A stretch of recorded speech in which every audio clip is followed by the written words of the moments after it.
This is Jerry Silva with Fats Grill and Sugar House. You are listening to I Am Salt Lake Podcast. Enjoy. Showcasing local talent, professionals, and everyday people making Salt Lake City what it is today. It's time for another episode of the I Am Salt Lake Podcast. Welcome to episode 73 of the I Am Salt Lake Podcast.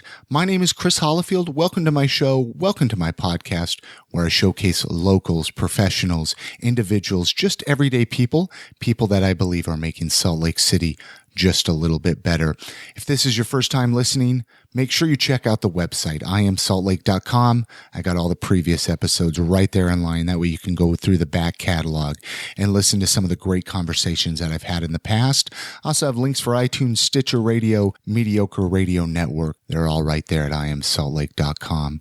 This episode, I sat down with Jimmy Martin. You might be familiar with him. He's one of the panelists on the Geekshow podcast. He also does the Big Movie Mouth Off. He writes reviews for Slug Magazine. He is also on a bunch of different local radio stations talking film, and I was really excited to bring him on the show, have him share his story, kind of how he got to where he's at and what he's up to and what he does with all of his different projects. So I'm going to quit talking. I'm going to jump right now into that conversation that I had with Jimmy Martin. Hopefully you guys enjoy it.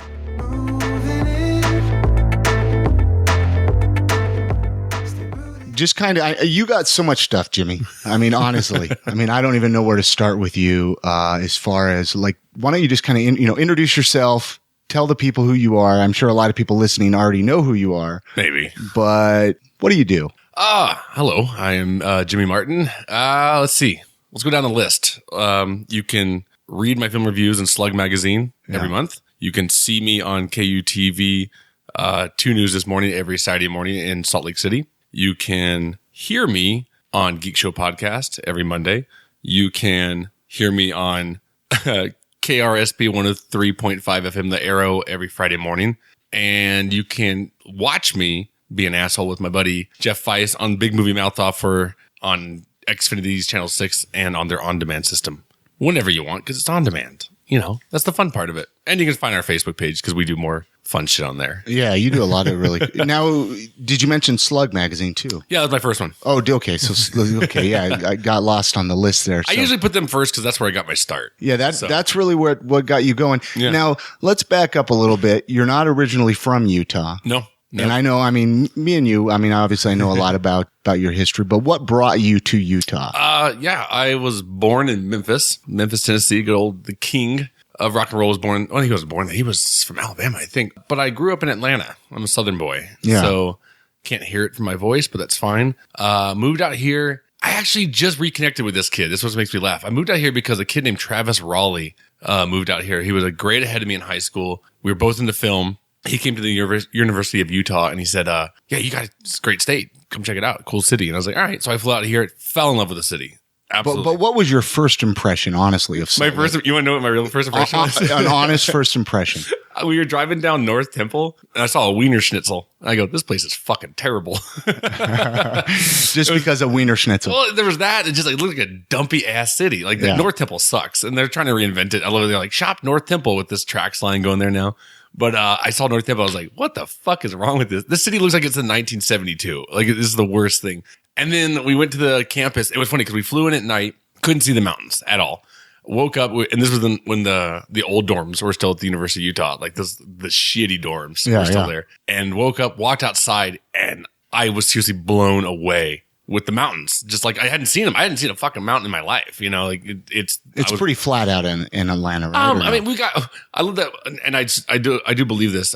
The mountains in the east are hills compared to what we have out here. So I was seriously just jaw dropped awe of holy hell, So and then he took me to the bars and the kind of, I'd say the club scene and just the scene, and I fell in love with it. And about what year was this? Just to kind of get a little bit of a timeline here. 1999. 1999. So before 2000, before Y2K. Yep. So you got to experience some of the fanatical right. Utah Y2K people. So you came out here to the University of Utah. Yeah. And then I went back home in Atlanta, graduated high school in 2000, and then moved out in August of 2000 is when I moved out here. Okay. So you moved out here. jumped right into school when you came here. Yeah. I did, went to the University of Utah, did 2 bachelors in 3 years. Yes, I am proud of that. It blows me away. I mean, what did you one time you told me you did like 22 credits each semester or something? I averaged 23 credit hours a semester. Okay. Yeah. And the only summer I took off was after my freshman year. But beyond that, I just went straight through, and then graduated when I was 21. And then I was like, I'm not ready for real life. I don't want to go get a real job. So then I did my master's at What kept you so focused in school though? I mean, honestly, because you seem like you like to party and you like to have a good time. Well, it's funny. Like, I mean, school wise, I don't know. I have this thing with school. Maybe I get OCD about it. I mean, there were times where I'd have to write 72 papers a semester, Yeah. And I lived in the dorms for a year. And everybody would be like, oh, we're going to go party. We're going to do this. I was like, I've got 8 papers due tomorrow. Like, I can't do that. So I was more. So did you party at all in school? I did, but not as much as everybody else. I'd say I was more like, I want to get an education. I want to, maybe get the fuck out of here. I don't know. Like, people were taking 6-7 years to graduate. And I was like, I'm going to be out of here in 3 years, Yeah. I think I was just focused. I don't know. Yeah. So no, it's great. It was weird. It was a busy time. When I look back on it, would I do it again? God, I don't know. Maybe because I got the fuck out of there. I just, I wanted to go experience other things. So you jumped right in, 18 years old. You were right out of high school. Yeah. You didn't take any time off, jumped right into the one summer I took off. Okay. The one summer between freshman and sophomore year. And then after that, it was nonstop. And summer was the best. Summer school, if you're listening to this and you're in college, go to summer school. You think? I loved it because the professors don't want to fucking be there and neither do you. So they just make it really casual. It's like, look, kids, all right, it's fucking summer.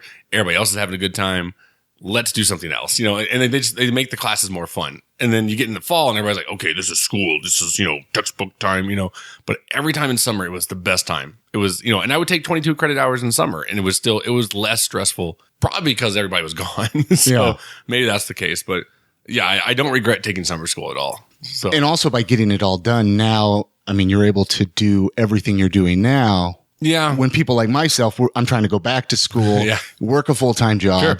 Take night classes, do a podcast, and so now you get to actually focus on what you love. Yeah. I mean, like I jumped into my master's. I took 8 months off because actually they wouldn't let me start in the spring. So I really sat around for 8 months. It was kind of fucked up. And then all I did was play like PlayStation 2 and I had a deep fryer on my patio in my apartment. So I just ate fucking mozzarella cheese sticks and chicken fingers all day. I think I gained like fucking 30 pounds. Yeah.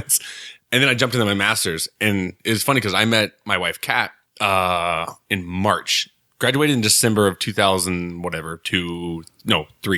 and then met Kat in March. Started in August, so Kat was there the entirety of my master's, and it was funny. Like master's is fucked up. Like it's not undergrad at all, And I almost lost my mind doing my master's. I'll never forget when I graduated my master's. Kat was, someone's like, "Oh, you can do your doctorate?" I was like, maybe, who knows? It'd be kind of be fun to be called Dr. Martin. And Kat's like, "No, you are not fucking doing it. Like you almost went insane doing your master's." And yeah, it was. Were you married to her yet? No. No. Met her in March of 2003. Okay. So, is that right? Yeah, I think 2003.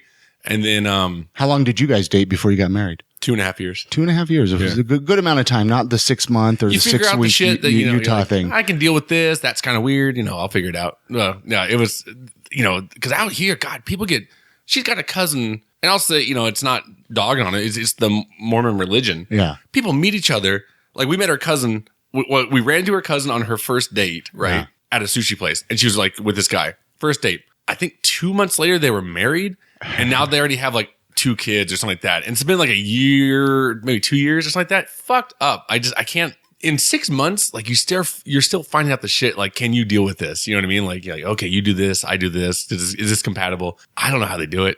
I don't know how those kids do it in the Mormon religion because it's weird. Do you think about having kids ever? Oh yeah, absolutely. Yeah, or maybe you don't really want to answer that. No. Kat's going to be listening to this. We talk about it all the time. We totally want kids, but we're still just having fun with ourselves. I think for me, like in a marriage, I think you should have at least 5 years, maybe, and like just be yourselves, hang out. Like you don't need to jump into that to that circus quite yet. Yeah, because everybody's like it changes everything. I'm sure it does, but when we're ready, we'll do it. So Your degrees are in, remind me again, you might have mentioned it, some kind of film writing. and communication were my bachelor's. And then my master's was a master's in professional communication with an emphasis in multimedia and film. So, I mean, at what age did you get an interest in film? I mean, have you always been a movie lover or a film lover? I don't know what the proper, do you like the term movie or film? I mean, does it really matter? I don't, I'm not snotty like that. People are like, oh, it's a film, you know? No, I love, I'll say movies. I think movies is more like, there's something more fun by saying movies. I don't know. Fan of movies since I was. I mean, I think we all were when we were kids, right? I mean, that's what you did. You sat around and watched movies. I watched movies all the time. And then my parents bought a camcorder when I was a kid. And then my brother and I, my brother Larry, we'd start making movies, little short films, or, you know, just, we would do things. And he was more of the technical side and I was more of like on the camera. And then, but like we'd have fun nonstop making movies, you know, and this was before internet. So you weren't posting them on Facebook or anything like that. It was just for us. But with like the big VHS tapes. No, we had the beta 8 millimeter. Oh, the 8 millimeter. Somewhere around, you know, like that. We had, my parents kept buying, my dad's kind of like a techno geek or not techno, techie. Yeah. There you go. And, he would just, you know, buy gadgets all the time, you know, and we would just play with them, you know, nonstop. It was just us, you know, we get together on weekends, make movies, make music videos, you know, us lip singing to Guns N' Roses. I mean, it was just what we did. Was sound part of the 8 millimeter back then, or was it just video? It was more just video. Were you able to add sound to it or no?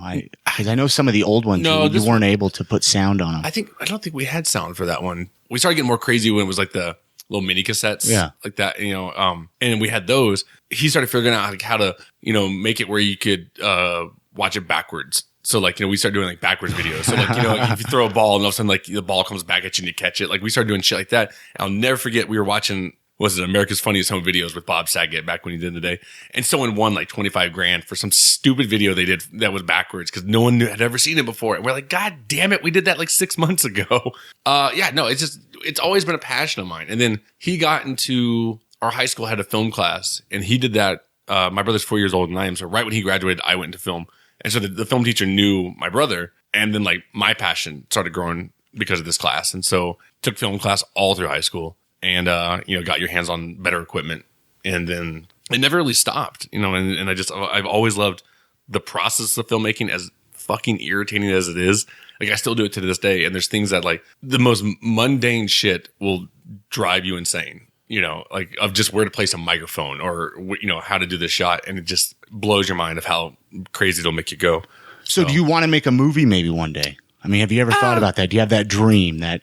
It just depends. I mean, like I would, God, I mean, now I don't know if I even have the time, but you know, if I ever found a script that I really, really felt passionate about, I really could get behind, I would totally do it. But there's just, you know, you'd have to find the time and how to put other things on hold for that long. But you know, it's definitely not a question. Because you do film stuff for your day job, right? My day job, the one I didn't mention, is I work for Utah Symphony, Utah Opera. I'm their grant writer, and I also do all of their video stuff. So any documentaries, TV commercials, stuff like that is me. So, and that's where I love it. I mean, like, when I was doing film school, I was like, oh, I'm going to make TV commercials for a symphony. It wasn't in my mind, but you know what? I mean, there's people out there doing shit they don't want to do. Yeah. You know, my brother is a prime example. You know, I love him to death, and he hates his job. Hates it with a passion. Most people do. Most people hate their job. But every time I do my annual review, they sit me down in front of them. They're like, all right, Jimmy, you know, are you happy working here? And I go, what? And it's no shit. It's what I've done for the past, 4 years now. I always say, what did I go to school for? And they're like, communication or writing and film. Cause that's what my communication was, emphasis on writing. And they said writing and film. I go, what do I do here? And they go, you write and you make TV commercials. And I go, cool. Awesome. I'll see you in a year. And they just let me go, you know, cause like I love what I do. The fact that I can actually do what I love, whether it's what I thought it'd be, totally fine. Yeah. So I'm happy with, you know, way things are going. Yeah, no, and it seems like they're you know, even supportive of your other projects of being able to do all the other things that you're involved in. Yep. And they're fantastic. Not a lot of jobs are that way. No, like my job is amazing at that. Like, you know, press screenings for film critics. Most of them, well, I say it's kind of back and forth. A lot of them are, if you have a press screening at 7 p.m., it's press and public. If you have a press screening at 10 a.m., which is the other one, it's just press. It's like 6 dudes sitting next to each other watching a movie. And, you know, obviously with a 9 to 5 job, that's hard. Yeah. And a lot of, and I say 6 dudes, there's a lot of film critics in Salt Lake, but they can't do it. Their jobs aren't going to let them just leave. My job will let me come in like an hour early, and then I can take my hour for lunch and then the hour that I already worked. And they're like, yeah, it's fine. Don't worry about it. Which I think is fantastic. Like, they're fucking awesome for doing that. Yeah. So no, I absolutely love the freedom that they've given me to do that. Because most jobs won't do it. They'll say, fuck off, kid. Yeah, no, absolutely. 99% of jobs would not let you. But I've worked for the symphony for 6 years now, I think. And so I think there's a trust and a relationship that they know that. I always say if anything starts getting crazy, like around like award season for movies, I always say, I know where my bread is buttered. I know it's paying my mortgage. Trust me. Like, it's not my film critic jobs. That's the icing on the cake, but that's what comes first. Yeah. So how did you get hooked up? Slug was kind of your first deal of being a film critic, being able to get into that whole scene. Share that story. It's a weird story how I became a film critic, because like I said, love film forever. Been going to Sundance Film Festival here since I moved here. Didn't really know much about it when I moved out here. That was like, again, icing on the cake. I love this city, and all of a sudden they're like, oh, there's this major film festival. Holy shit, And so like, I had heard of it in Atlanta, but I guess maybe it just wasn't covered as much out there than it is here. I mean, here it's... Well, and it's gotten a lot bigger too throughout the last few years. In the past, I'd say 10 years probably since I moved out here in 2000. So 10, 13 years, it's gotten insane how big that place has got, the festival's gotten. So in 2000, trying to get this date right, I want to say 6, somewhere around there. I was driving to Trolley Square to go, that's where the Sundance headquarters is, to buy tickets for Sundance. And as I'm driving there, my friend Ryan Powers calls me and he goes, hey, what are you doing right now? And I was like, well, I'm going to go buy some Sundance tickets. He goes, come to my apartment because I think I may be able to get you a press pass. And I was like, okay. So I seriously did like a U-turn, came back, went to his place. In, I don't know, 10, 15 minutes, I'm on the phone with Angela Brown, editor of Slug Magazine. And she's like, so Ryan tells me that you can write and you know about films. And I was like, yeah, it's like it's my passion. And she goes, can you be up in Park City in like 20 minutes? Cause I need a writer. I need a film critic. And I was like, oh shit. Yeah, I can do that. Why not? So, cause I think the process with Slug is if you want to be a writer for them, I think they put you like on a month probation or 2 months, somewhere around there. And you write stuff and they really review it and they look at it and they say yes or no. And they just took me and threw me in the deep end. I'm sitting there with a press badge around my neck in 20 minutes up in Park City. And again, a lot of people couldn't do that because of their day jobs. Exactly. Well, actually, this was before I think I worked for the symphony. Yeah, this was. Well, either way, a lot of people couldn't do that. I was in school still, I think, when I did this. And so, but yeah, I mean, like I was totally just, knee deep in it.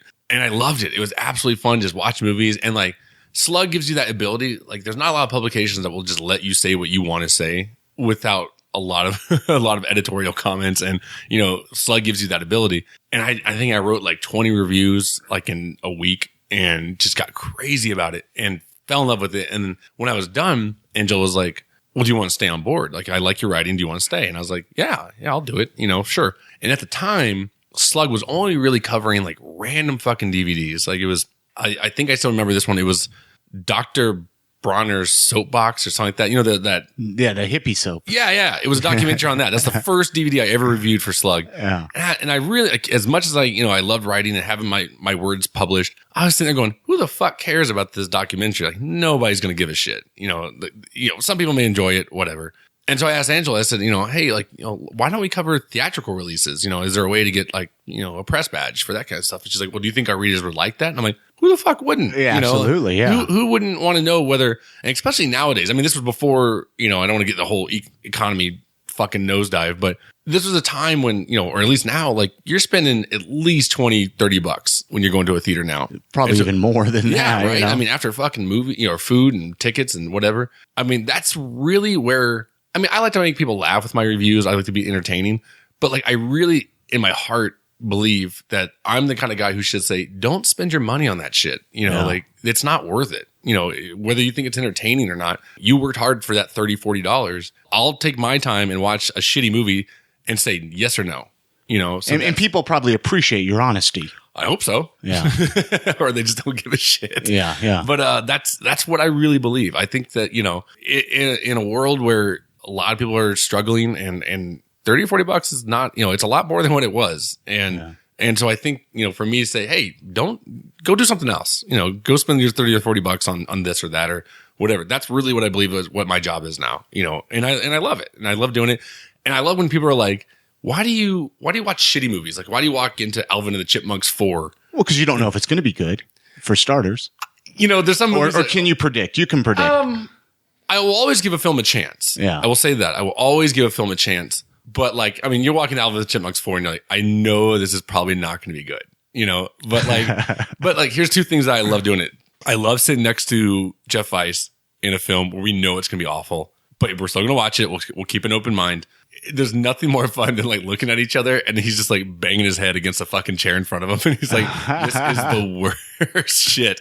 And then two is part of the job.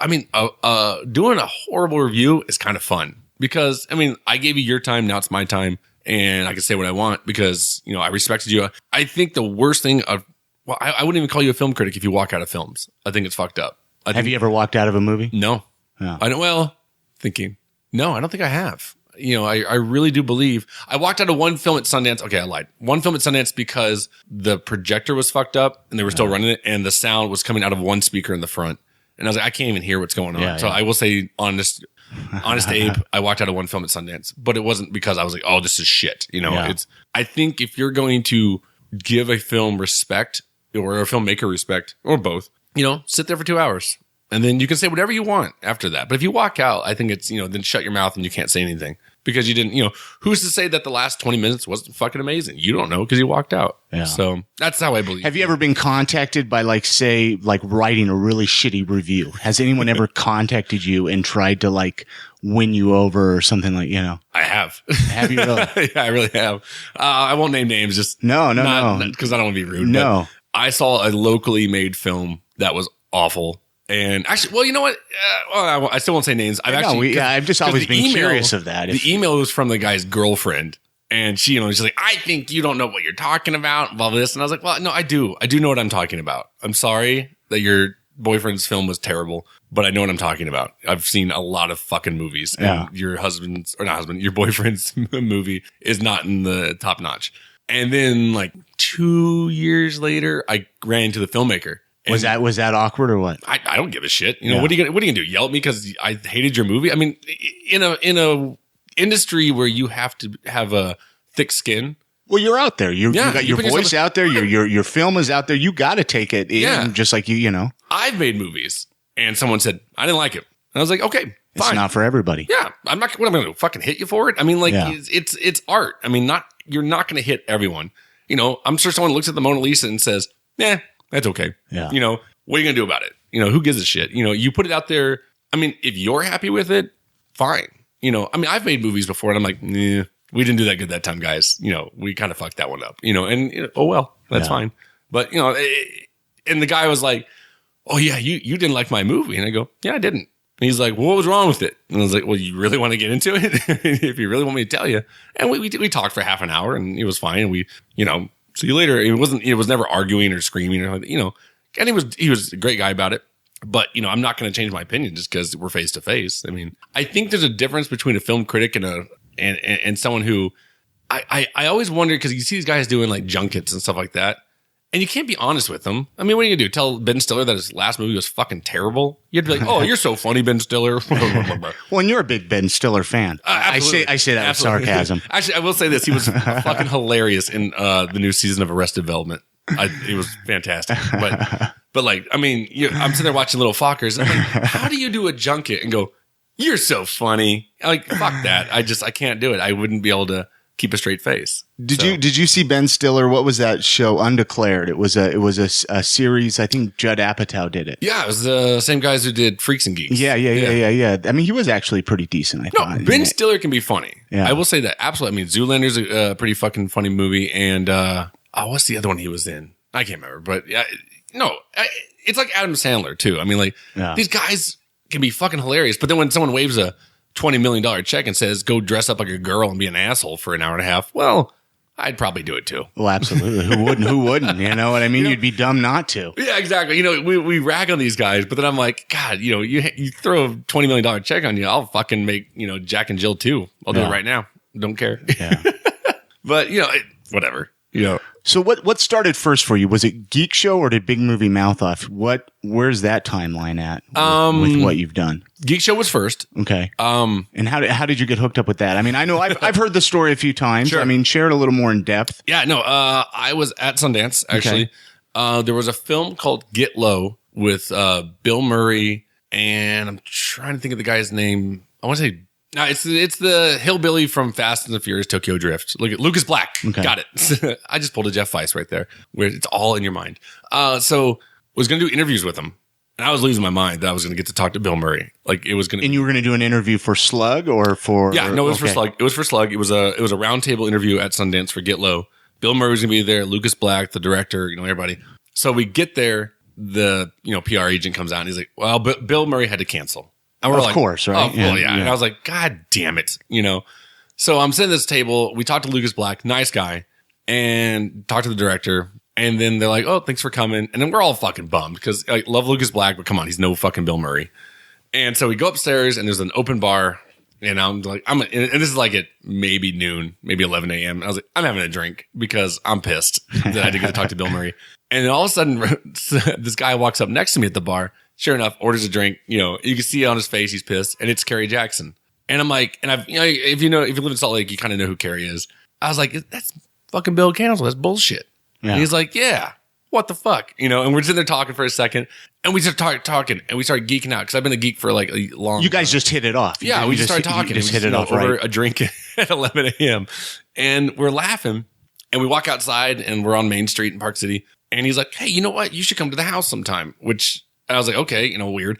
And he's like, well, that's where we record Geekshow. I didn't really know what Geekshow was. This was early podcast days. And how many years ago? Like this is 3.5 years ago. Okay, so because Geekshow, you guys just celebrated your fifth anniversary. Fifth anniversary. I mean, a couple years in, you've been around pretty much for the long haul of the show. Yeah, I just realized that the other day. I was like, I've always felt like the new guy. Yeah. Like, I am the newest panelist still. And I go, wow. Well, you are the newest guy on the show, right? If you're looking at the logo, of the names, I'm the newest. And so, but I was looking at it, I go, shit, I'm, now we're teetering on the side of I've been on for the majority of the show. We're past 5 years and I've been on for over three. So Kerry says, come on up to this, if you want to come on up, here's the directions, blah, blah, to his house.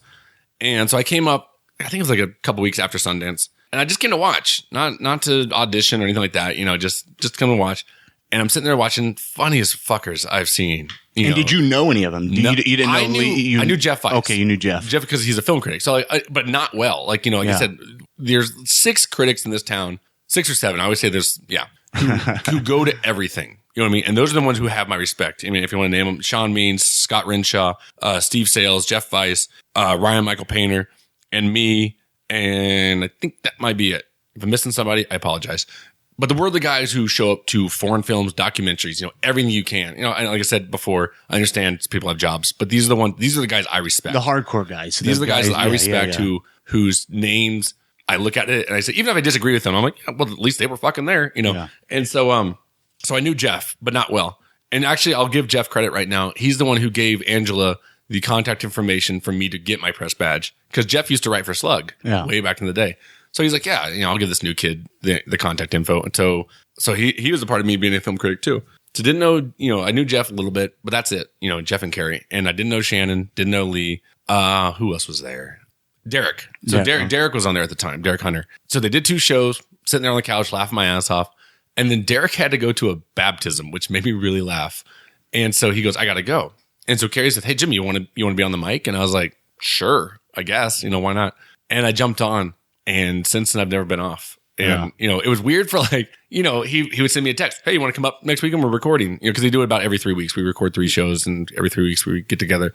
Hey, you want to come? You want to do this like that? And so then I started hanging out with Jeff more, Shannon more, we go out drinking or something like that. And people would ask me, are you a panelist now? Are you on there? You've been on there for 3 months. Are you there? I'm like, I don't know. I have no idea what's going on. I was like, my name's not on the shirt yet. That's exactly what I'd say. I'm not on the logo, so I ain't saying shit, And, there was one day we went to Kerry's house and he goes, I want to show you something. And he brought out a new logo and my name was on it. And I was like, that's fucking awesome. How did that make you feel? I mean, it really felt, just, good. It was great. Just like, cause it's, I wouldn't say it's, now I'm one of you. Now we're officially friends. No, whatever. My name on the shirt doesn't make that. But I mean, it was really cool. It was really the kid. I was just like, that's wow, and then it was just beyond. That was probably 2.5 years ago, somewhere around there. And it's nonstop since. I mean, these are some of the greatest guys in my life. I mean, well, and that's what I love about Geekshow is it's more than a podcast. It's a bunch of friends. It really is. You know, and that's what I love about it. It's Carrie always describes it as this, and if I'm messing up, and I apologize, it's his excuse to invite his geeky friends over and not make his wife angry. You know what I mean? Like, he's like, honey, we're making a show. Like, that's why they're over here. If we were just 6 assholes showing up in his basement and talking for 2 hours, or actually, 5 hours if we're actually going to go that long a day, every 3 weeks, I could see a wife getting pissed, Oh, absolutely. But if you're like, honey, we're making a show and people are listening, you're like, oh, okay, sure. I mean, I think she sees behind the curtain what's really going on, but yeah, and that's all it is. It's really just. It helps to have a supportive wife, though. Oh, absolutely. And I know Kat's supportive of what you do. More than supportive with me. Yeah, absolutely. She's like, I don't ever see you sometimes. And I'm like, oh shit, sorry. But yeah, no, she's way supportive of what I do. And so, and I try to return the favor with what she does. So, well, she does great stuff. I mean, I had her on a previous episode, and people in Salt Lake know her from her zombie art. Yeah. She's as we're recording this, she's at Pride right now. Yeah, with a booth. Yeah, so she's dealing with that mayhem. But you get out there, you support her, she supports you, and so then moving on a little bit, just trying to kind of jump with the timeline. I kind of know a little bit of the story with you and Jeff with Big Movie. You guys were hanging out at Broovies, just drinking, bullshitting. Yeah. If you don't know Broovies, it's a great theater. Oh, I love it. Yeah. I love everybody at Broovies. The bartenders are fantastic. So Vice and I think it was at a Geekshow movie night. If you don't know Geekshow movie nights, it's the last Sunday of every month where we play two. What's at the next one? Because this will be up before that. Do you know? I don't think Jeff has decided yet. Okay. Jeff is usually like the decider. Like, we'll give opinions, and sometimes he'll tell us to fuck off, or sometimes he's like, well, that's a good idea. I think I got, what was mine? It was Goonies and something. Oh, Goonies and Monster Squad? Okay. So you guys get to alternate with choices, or is it all who makes the choices? Vice is the ultimate decider. Okay. With Shannon, we'll give it Shannon gets September because that's his birthday month. Then Vice and I was like, well, I want my birthday month, but Vice and I share a birthday month. I'm like, fuck. So, but now our birthday month has become the Oscars. So we'll do the Oscars party, Which you guys dress up for and get all. Yeah. I think I'm going to wear a tux next time. Get all, I'm going to ruin my tux at Broovies, I'm sure. But no, Broovies is, if you don't know, it's the downtown, it's a 21 and over theater pub where you can order alcoholic beverages. And go in and watch a movie. It's fantastic. So we were doing a Geekshow movie night, and I cannot remember. I should know this, but I don't remember what movie we were arguing about. But Vice and I were just like toe to toe, like yelling at each other about movies, in fun, in fun times. And all of a sudden, Brian Young, if you guys know him with Big Shiny Robot, came up, and he's like, "Why are we not recording this? This is fantastic." And we're like, "Maybe we should. Yeah, maybe we should do it." And all of a sudden, everybody had like a light bulb above their head. Boo! I think we had a meeting. We said, "What should we call it?" And Geekshow used to have a forum. Online forums. Carrie shut it down because it just got out of hand, ridiculous with online trolls and shit. But there was a thread that I started called Big Movie Mouth Off, and that's where the name came from. And it was just, the thread was just to talk shit about movies. And so when we were talking about what's named this TV show, I said, well, I've got that thread on the Geek Show forums called Big Movie Mouth Off, and I was like, why not that? And so that's what we named it. And so every week we get together, we film it at Broovies, which is appropriate because it's within like 10 feet of where we were actually yelling. Yeah. And it airs on Xfinity. They love it. They tell us that like it's weird. Xfinity is really secretive, but they won't tell you what your ratings are. But they said like they never want us to leave. And so that's not a bad sign. Yeah. And so they pay us for it, which is fantastic. And so we're just like, okay, fine, whatever. And you guys have a YouTube channel too. So if people we post, Elias Pate, who's our cameraman and editor, he edits the entire show, puts it together, and then he'll send the file to Xfinity, and then he'll also put it on YouTube. Okay. Which we usually post on our Facebook page. And that's where the Facebook page has gotten insane. Yeah. I'm trying to think of the last time I looked at it. I think we're over 11,000 people on there. Wow. I remember when you were excited to hit 10,000. Yeah. I remember that. It's just, it's fucked up really. And so, I think 99% of the stuff that goes on there is me. Well, I love it how you post like, the question thing. Yeah, you know what I the mean? random I mean, questions. I know a lot of people do that, but you definitely add your own flavor to it. Oh yeah. I mean, I think we just did one the other day that was like random question of the night. Who is a better best friend? Cameron Fry from Ferris Bueller's Day Off or Garth Algar from Wayne's World? Which is obviously Cameron. Shut up, everybody. But do you ever get a comment on there and you're just like, man, that guy is an idiot, or that person, you just kind of laugh at their answers, or is it all just fun? I mean, It's all in fun. I don't care. You can say whatever you want. People try to. I do. I mean, I go back to the term troll. I mean, every once in a while, we've had to ban like 3 people from the page. Just really? Well, I mean, who wants to fucking start a fight or start saying like just do people go on there and want to start a fight? Yeah. Yeah. Really? We've had people or want to start a fight with us, we give away a lot of free passes. Yeah. So go like the page. And then they're like, oh, you picked them because they're your friends. Well, that or, we tell people to show up at a certain place and okay, for Iron Man 3, we had 50 passes and like 180 people showed up. Yeah. So people are going to get mad. I understand, we do what we can. And people will get on and like message us and like, what the fuck? I came from here. It took me 20 minutes to drive there, blah, this. I'm like, I don't need this shit. We provide a service. If you don't want it, go somewhere else. I don't give a shit. It's all in fun. Don't care. So, but no, and then other people are just, I've seen people say the most horrible shit on Facebook because I always call it hiding behind the keyboard. Because would you say that to my face if you were right in front of each other? Probably not. Or at least I hope not. Yeah. But yeah, so we've had to ban a few people, but 3 out of 11,000 is not bad. So and again, so a couple years you've been doing this with Jeff then, or no? Nah, we are at I think 3 years Okay. in August is when we'll do it. Yeah. So Wow. it's been a while. But we have a great time with it. I mean, like I go back to the 6 people that are film critics. I don't want to use the term real film critics, but kinda, who show up to everything. Jeff is the only one I think I could do this show with because we agree on a lot of things, which is fun because I'd rather appreciate film than, bash on each other kind of thing. But like when we agree on something, there's like love and passion there. Jeff knows his shit. I am in awe of what that kid knows. It blows my mind. So for me, watching this guy who call it even a more appreciation than I have, I mean, we call him Rain Man all the time because the guy can pull shit out of his head. Well, he's got a database in his head of movies. That's kid, just like, what the heck? He's a savant. It's weird what that kid can pull out of his head. We'll talk and he'll start doing these references. And I'm like, oh my God, I didn't even think of that. But I love his viewpoint of films. Even when we disagree, like, I mean, we will go toe to toe when we disagree on each other. But I look at him, I love him. And, I'm like, you got your point. I understand where you're coming from. I totally disagree with you. I think the most recent one that I can think of was like the Oblivion with Tom Cruise. And Vice is like, fuck them. Like, it's a ripoff of all the other sci-fi films. It's got, 2001 Space Odyssey. It's got Star Wars. It's got this. And I'm like, this is the guy and so that's his point. I don't think he liked it that much.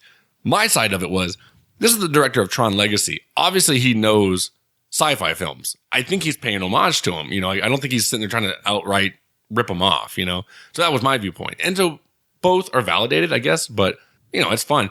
But like, I mean, there's other film critics in this town where I will read their stuff and go, the fuck are you talking about? And like, I'm like, I can't do a show with somebody like that. We'll just fucking scream at each other 90% of the time, and to me, that's not fun. I mean, I'd rather have a show where, let's see, 80% is positive and then 20% we go at each other's throats. Yeah. To me, that's more fun. Well, plus it probably helps. I mean, you guys are good friends too. Yeah. I mean, so that really helps. Yeah. No, I always say, even with Big Movie and with Geekshow, talking about like friendship, we always joke that we should keep the mics on and do like an after hour episode. Do like a reality show. Well, like the shit we talk about when the mics go off is just as entertaining because I mean, it's probably a little bit more personal maybe, but we'll sit there for 3 hours after the mics go off on Geekshow and just sit there and talk about shit and, still make each other laugh our asses off. Yeah. But to me, if Geekshow disappeared, like I'd still would hang out with these guys till the day I die.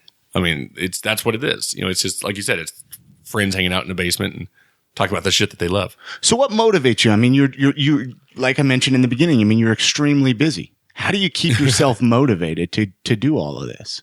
I really think it's the people that are involved with it. Yeah. I think it's just, with Geekshow, it's 6 great guys to hang out with. Because I mean, I know how it is. You wake up. I mean, after a Friday night out at the karaoke bar, you have to wake up at 6 a.m. on a Saturday. I wake up at 6 a.m. on Fridays and Saturdays, and I'm sure there's people listening going, "Fuck you! I wake up 5 a.m. every day."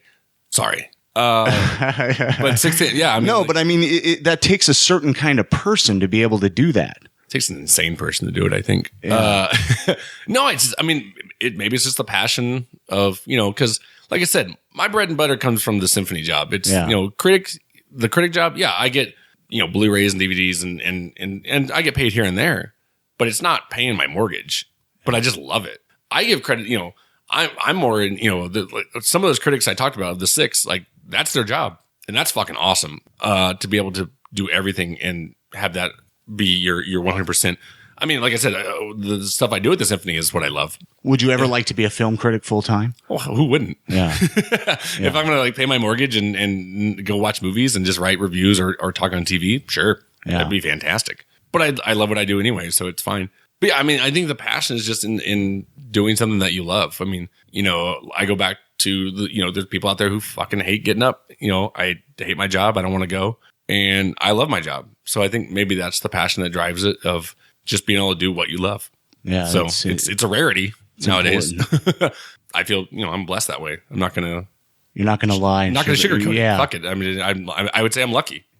Well, no. So anyways, I always like to, people I bring on, just as it kind of wraps up the show, I always like to find out, you've lived in Salt Lake a long time. What are some of your favorite places? Like, what are local eateries, recommendations at Jimmy Martin? I know we talked about Broovies, kind of. I was going to say, there's so many secret, well, not secret, but hidden things that people overlook here in the city. What are some of your favorite spots lately? Not just because they're a sponsor. I will disclose that fast. Este Pizza is probably the best fucking pizza I've Excellent had. pizza. Love it. God, what are some other good places? Or what do you like about Salt Lake? What I love about Salt Lake is actually, as much as I disagree with the Mormon religion, for every city that you have a strong culture, you're going to have a counterculture. And that's what I love about Salt Lake. Isn't it awesome? I mean, seriously. People outside the state, I love it, because if you've never been here, you always say here, Salt Lake City, Mormons, conservative. That's it. When you come to Salt Lake and you experience it, yeah.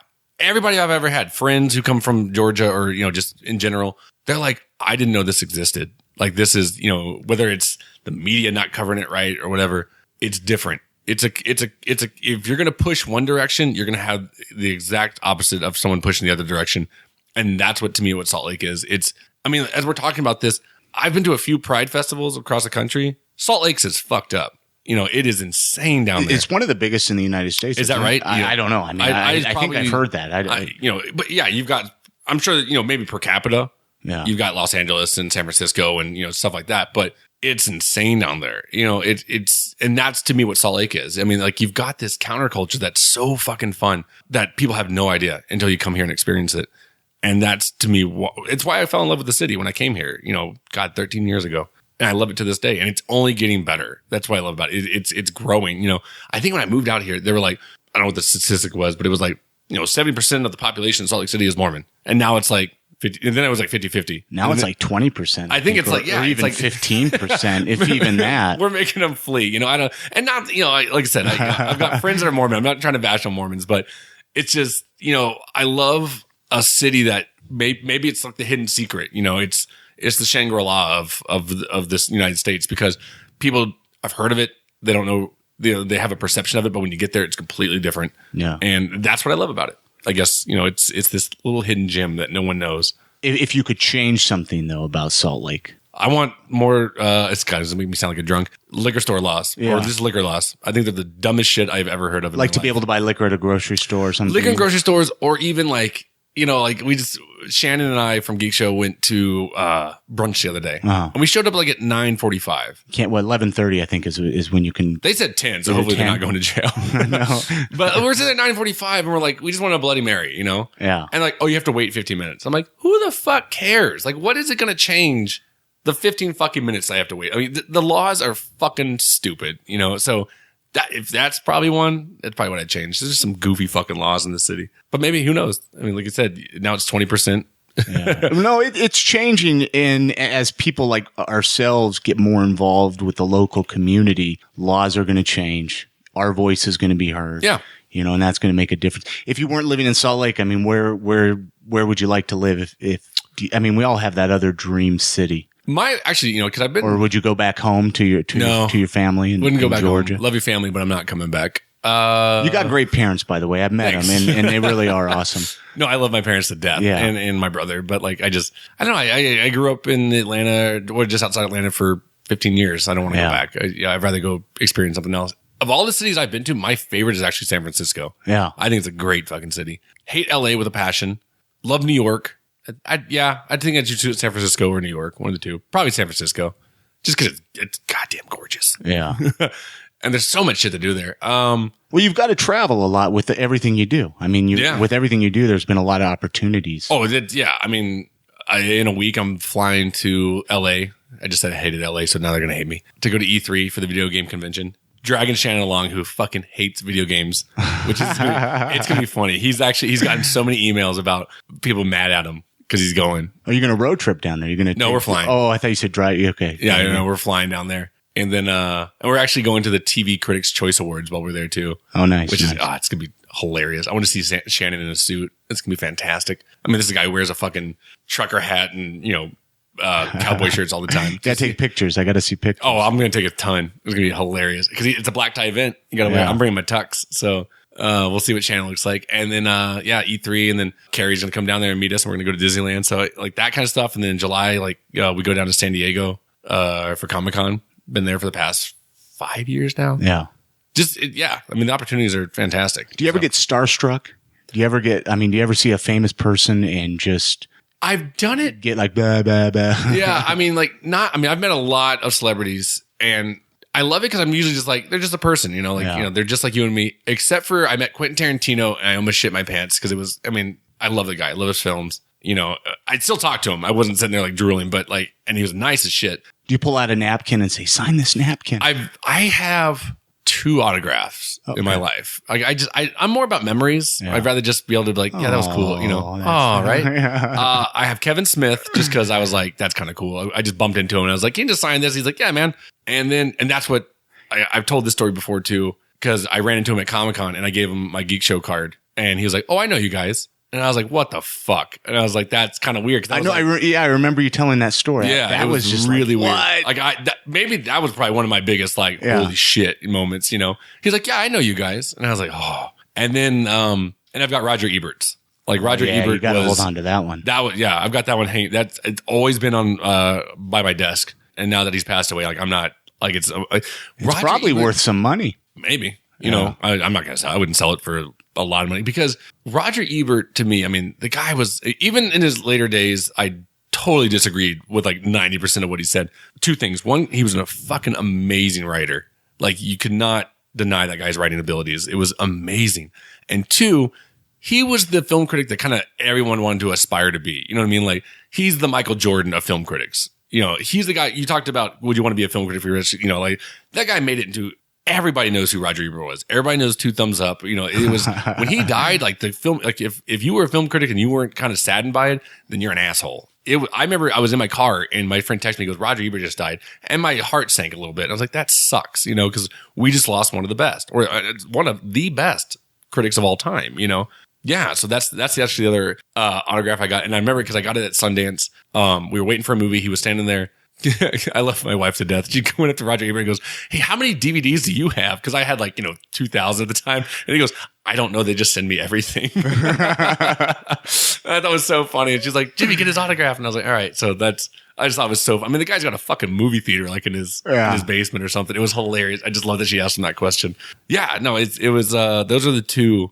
I think I was a little around Roger Ebert. And then 3 years later, I got to sit next to him in a movie. Him and his wife. Right next to him? Yep.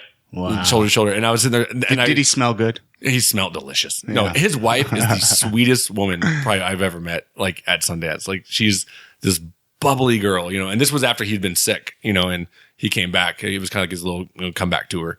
Just seriously never stopped smiling. And that's actually, I think when I posted a Facebook status, when he died, I said my heart goes out to her because she was through it, the thick and thin. On that one. So sorry to get sad. No. Show.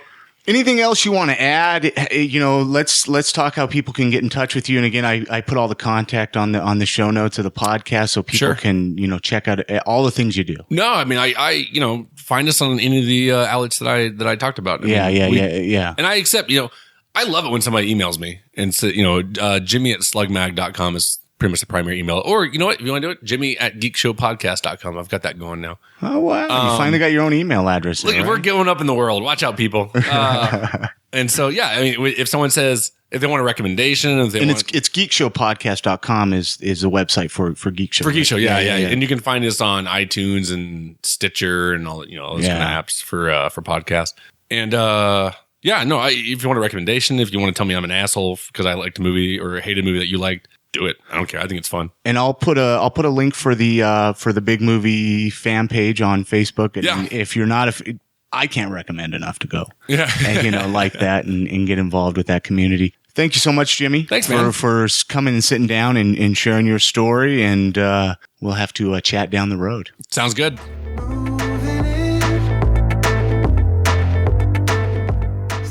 Many, many thanks goes out to Jimmy Martin for coming on the show and sharing his story with the rest of you guys. And hopefully you guys enjoyed that. He's a really, really great guy, and he's up to a lot of really cool stuff. And I cannot urge you enough to check them out. Check out the Geek Show podcast. Check out the Big Movie Mouth Off. And read his film reviews in Slug Magazine. I'm going to try to put as many links as I can up at the I Am Salt Lake episode 73 show notes. That way you could check those out right there online and get involved with what he has going on. A few ways that you can help out the podcast. Write us a review on iTunes. That really helps boost our ratings. It helps get us in front of more people. And I love to hear what my listeners have to say about the show. So head on over to iTunes and leave us a review. Tell me what you think of the show. If you listen to us through the Stitcher Radio app, leave us a little thumbs up. That really helps out the show as well. Make sure you're following me on Twitter at I Am Salt Lake, and then Facebook.com/I Am Salt Lake. Make sure you like that page as well. That way you can keep up to date in between episodes, and that way you don't miss anything I got going on. I got a lot of really great stuff, a lot of really great projects and events, and just a lot of really cool stuff going on this summer. And I want to make sure you guys do not miss a single beat of that. IamSaltLake@gmail.com is my email address. Drop me a line. Tell me what you think. If you'd like to come on the show, if you're doing something really cool, I want to hear all about it. Or you can call the voicemail line, 385-202-5926. Tell me what you think of the show right there. Next episode, I got a really great interview I did with Carrie Jackson from Radio from Hell. So you're going to want to make sure you check back on Sunday with that interview. It's going to be really, really awesome. So anyways, until then, hopefully you guys have a good day, a good evening, and thank you so much, everybody, for your support. I'll talk to you guys on Sunday.